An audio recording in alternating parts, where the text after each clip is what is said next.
Hey guys, welcome back to a new series. We are going to be playing Rimworld, which is as you can see here, colony simulator. No voice cracks, please.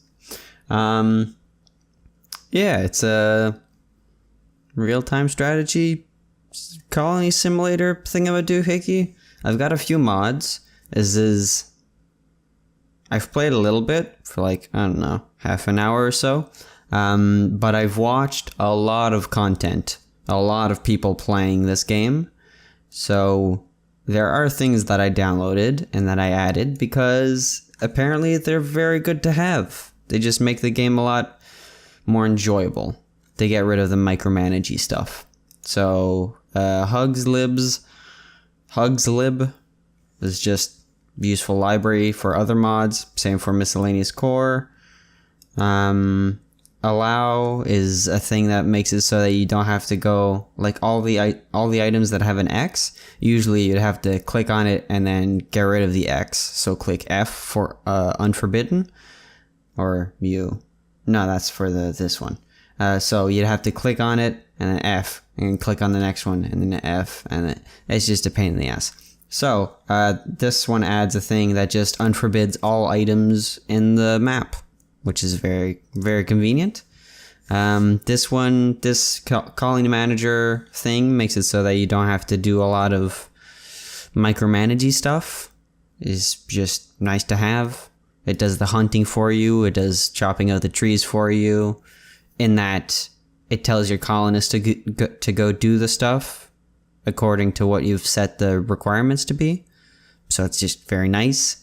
Lower consumption of power for the standing lamps, because apparently the standing lamps take what a lot of people feel like is a bit too much power. So I might get rid of this one, but I might keep it. Who knows?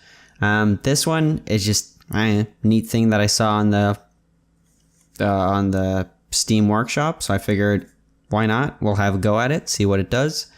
Well, see how well it works. Reorganizing the research tab. I'm not sure if this is all that useful considering I don't have that many mods, but it's worth a go. Medical tab, because I like it's simpler. So it just keeps everything in a fairly simple, this is the tab, this is how everybody's doing. If they need help or other such things, it'll tell you here. It's just nice to have. Qualitybuilder is also just a less micromanagey thing. You can choose the quality of whatever item you want to be made, and then they'll just make it, and if it doesn't meet the quality, they'll deconstruct it and then rebuild it until it meets the quality. So, it's pretty cool. Crafting hysteresis, it just makes it so you can choose craft me peg legs until I have 30 of them, but don't start crafting unless I have less than 15 type of a deal. That's what that does, so it's kind of neat. I think that's what that does. I could be wrong. I didn't check. But there's that function in the game, and I'm assuming crafting hysteresis is the thing that made that. Could be wrong though. Who knows? Increase stack size. It just makes it so you don't have to have as much storage. It's just a convenience thing, really. Fish industry makes it so you can fish. Have fishing poles and have little docks and stuff. It's neat. I like it. Robots makes it so you can have robots that haul stuff and clean stuff. And then the robots plus makes it so that you can get robots to cook stuff, craft stuff, build stuff, and do medical stuff, and also firefighting. That's useful. It's pretty cool. Deep core miner. This solves a problem that happens in the late game, because when you've mined all the stuff in your world, because the worlds are finite, you spawn a certain sized world and is just what you have. So if you've mined all of your world, basically the only thing you can do is buy stuff from traders, which can be pretty slow and not exactly regular. So it's just hopefully going to solve that in the late game. So that's nice. Conduit deconstructor. It's nice to have because if you want to deconstruct conduits and you don't have this, you need to click it and then click X to deconstruct. So click the conduit, X, conduit, X, conduit, X. Yeah, it's not exactly great. So this will just make it simpler. A lot of this stuff is just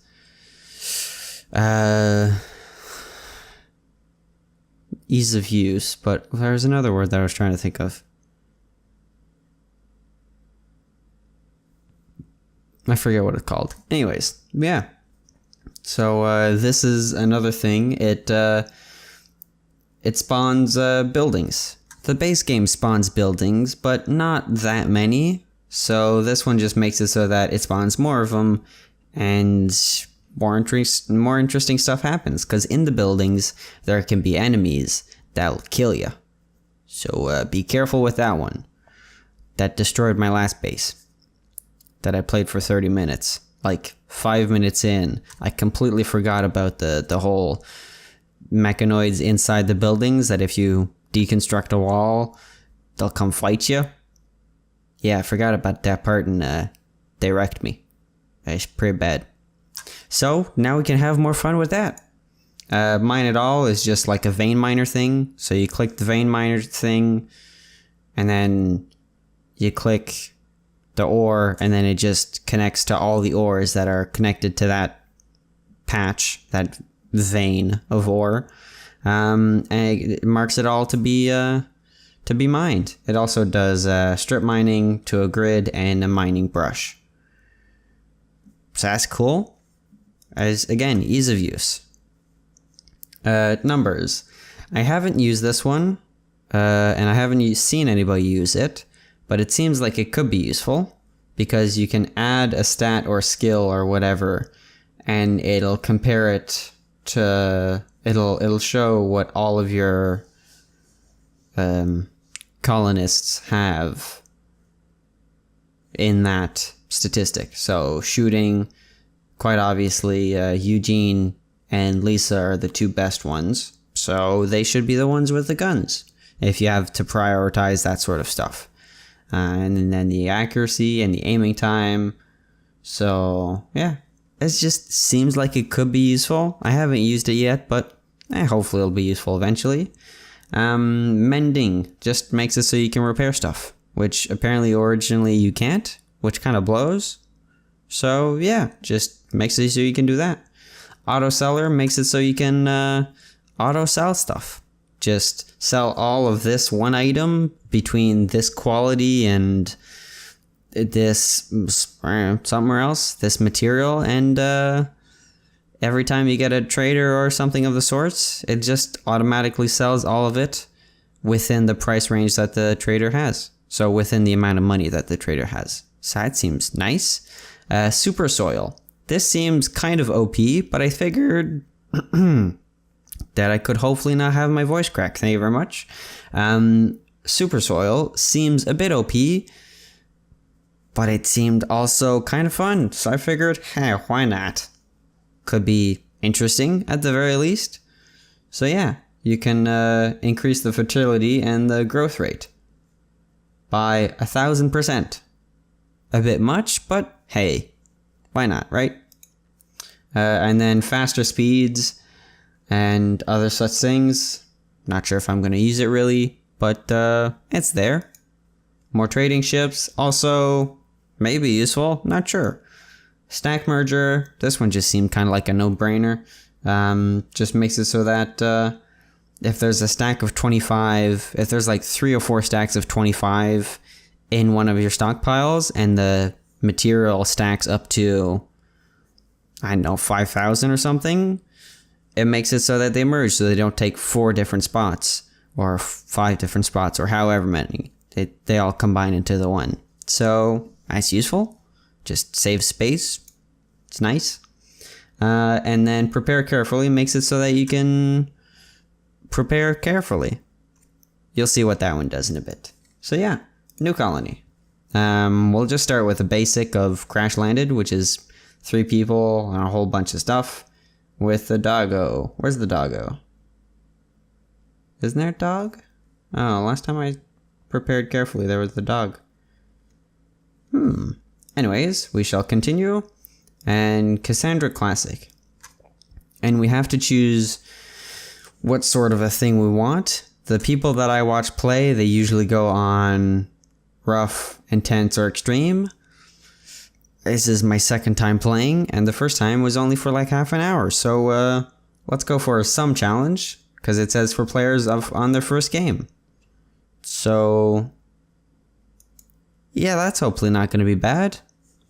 If it destroys us, it's fine. We can probably make it so that it's easier next time around or something.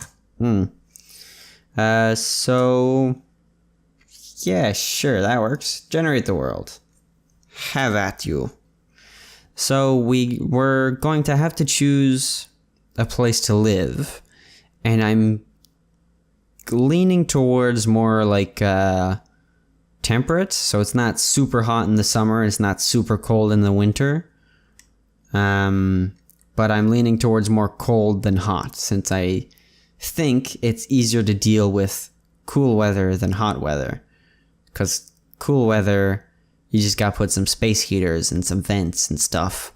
Which is hot weather, you gotta put AC units and whatnot, which is a bit more power costly, I think. I'm not sure on that one.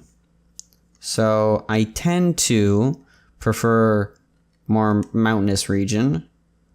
So you can click these tabs to do stuff, and to move around the planet, you can use WASD or the arrow keys, or on your mouse you can just use you can click in the scroll wheel, and then it's like a drag thing.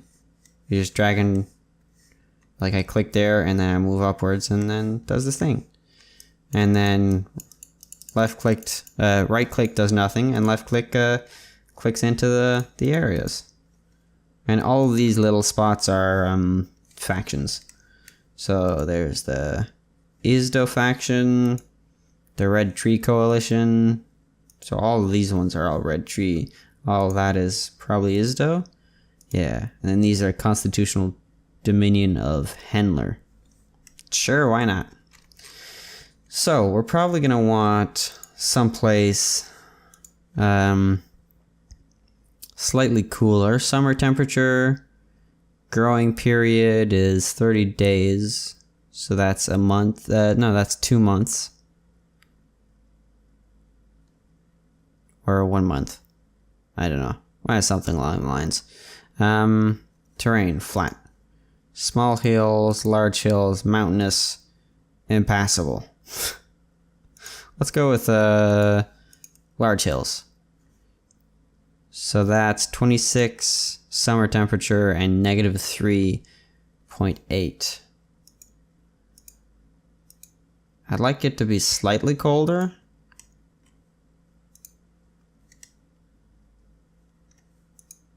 Boreal forest.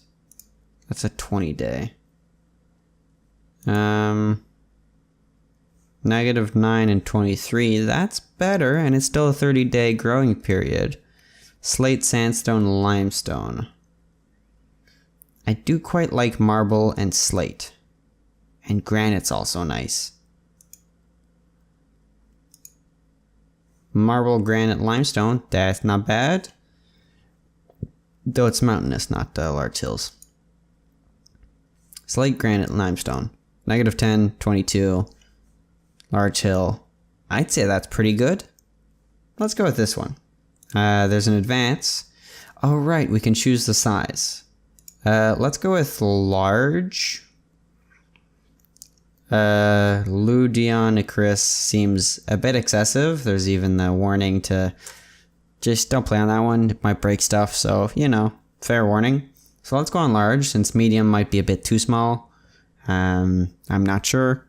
Let's go on large and see what happens. Next.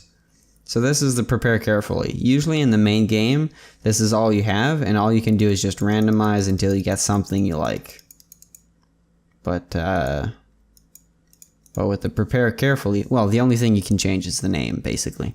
But in prepare carefully, you can change everything. And you have a certain amount of point spend. You can have a points limit, or you can just have no limit. But as the 3 starting characters, there's important stuff to have. You want somebody who can cook. You want... hopefully everybody can shoot. Just so you can protect yourself. So you want cooks. You want people who can build stuff. So construction. You want people who can grow your food. You want... so... usually like 2 people who can build stuff, 2 to 3 people who are at least capable of building stuff, at least 1 cook. Don't really need more than that to begin with, I don't think. 1 doctor is always nice. 1 person that has social, just for trading and other such things. It's just nice to have. It'd be nice to have everybody be able to build. Crafting, 1 or 2 people is fine. Research is just 1 person is really all you need for that. Managing was the thing with the less micromanaging stuff. So 1 person is probably also fine for that one. So what I'm going to do is make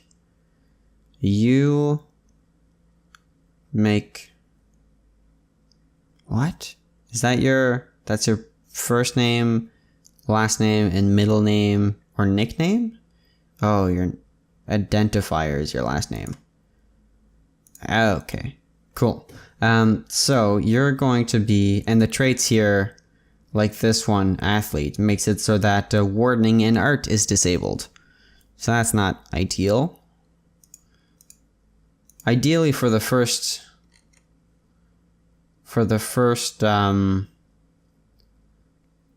3 characters, you don't want them to be unable to do stuff. And you can, if you left click, well, I guess if you left click or right click, it opens this thing, and you can go check out everything, see exactly what you want and exactly what would be best. You can change the different skin color, you can change how they look, heavy set, Hulk, average, or thin. The hair, the pants, a whole bunch of other stuff. You can change the relations, you can change their health stuff. So if I wanted to, I could add prosthetic arms and other such thing to make them even better. Not going to do that, but I am, between episodes, going to fix all their stuff so they're not incapable of anything, and that I have 1 doctor, 1 cook, 1 fighty talky person, and then just have the general stuff set up, and I will be back with that next episode. So this was the setup episode. Next episode will be getting into the game, so I hope you've enjoyed. I hope to see you next time. Have a lovely day, stay safe, and goodbye.